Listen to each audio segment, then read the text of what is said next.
should change our attitude about our government first. I think that's what's needed most. Uh, at least in Chuk, it's not about the size of the government. This time it's not the size that matters, really. It's the attitude. I think the problem is people have become dependent on the government to be a bank of money rather than a source of inspiration. We've come to expect our elected leaders to be bankers rather than visionaries. We expect our elected leaders to really open a storefront and hand out cash and hand out rice and hand out fiberglass boats, right? We don't expect enough of visions and leaders who have visionaries, who have visions for making us great people. And so I whether that means downsizing our government, I really don't know. But what I do know, and at least in my observation, people, especially me as a Chukis and us Chukis, I think we've lost our sense of our real strength of being able to do things for ourselves, and have really become people depending on handouts. It's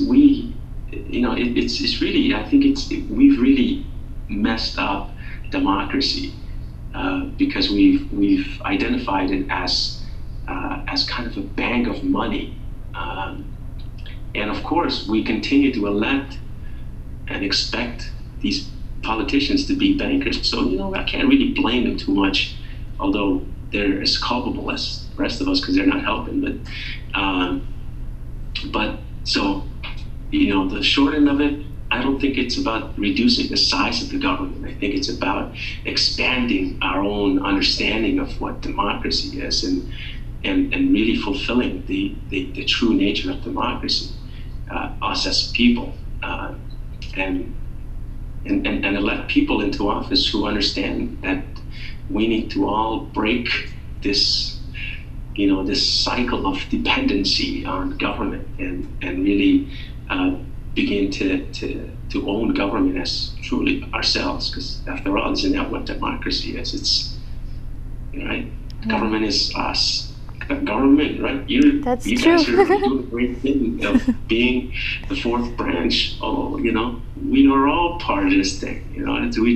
The problem is we kind of expect, they're the government. Right? Yeah. In Chuk, it's you're not government, you're government, right? They're the government. No, we're all government. So, are we to downsize ourselves as human beings? No, we need to expand. We just need to reclaim our powers rather than still, give it away to people who have money, and those are the politicians who, appropriate themselves $500 million to a lot of money. Next to rice. So I don't know. What do you think? Yeah, I agree with you on that. So you must, from your end, you must know about the two proposed constitution amendments. You've heard about that, right? So yes, this question leads on to that. So what are your opinion on the two proposed constitutional amendments? And these two constitutional amendments are the dual citizenship and congressional terms from 2 years to 4 years. Yes. I know a little bit more about it now than at least as of really a couple of weeks ago. I try to read up on it on the website, on the national government's website, but there really isn't much information there on the pros and cons of it. at least in my research, maybe there are. I haven't seen any real articles about the pros and cons of it. I long for that kind of discussion, political discussions on the pros and cons of those things. So I've kind of formulated my own personal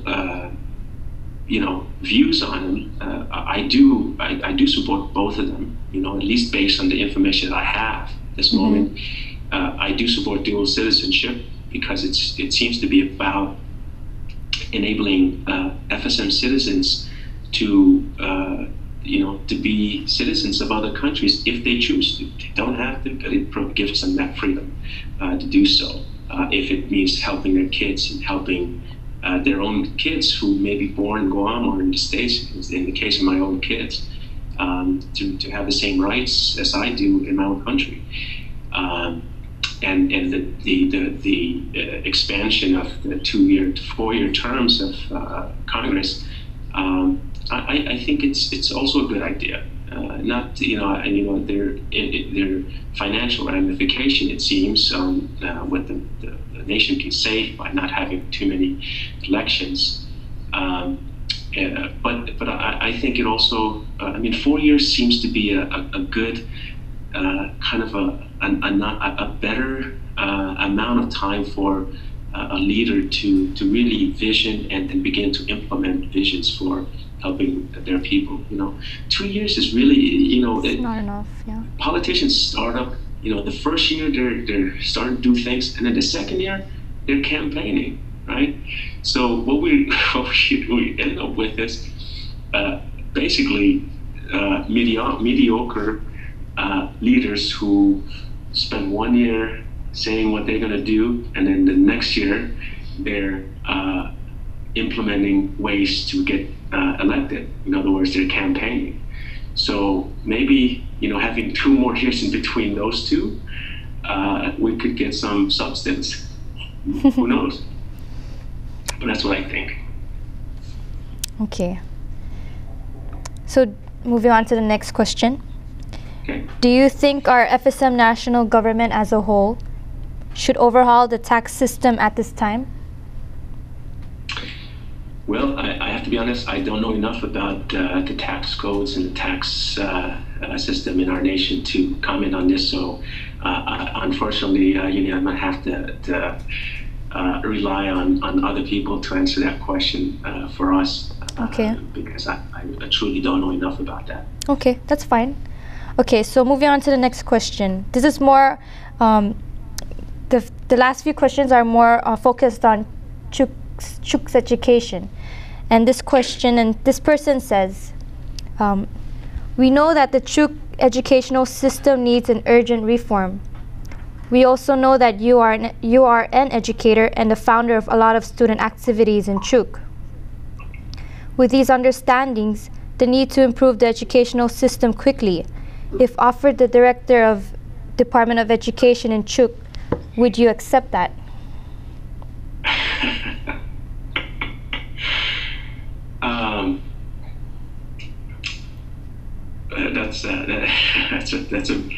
That's a handful of questions. But I have to say this: I have been, and I am still considering the best possible way to use my experience in education and my abilities to help Chuk. So it's not far-fetched for me to to throw my name in the mix. But when you think about the problems in Chuk, it's so complex and there's so much of it. It's so dysfunctional now that it doesn't take one person, the director of education or the director of the Chuk state school system, to change things, right? So if I were to agree to serve in that capacity, I would have to use my own power of negotiations to ensure that other components of the change that needs to happen are in place before I can accept a position like that.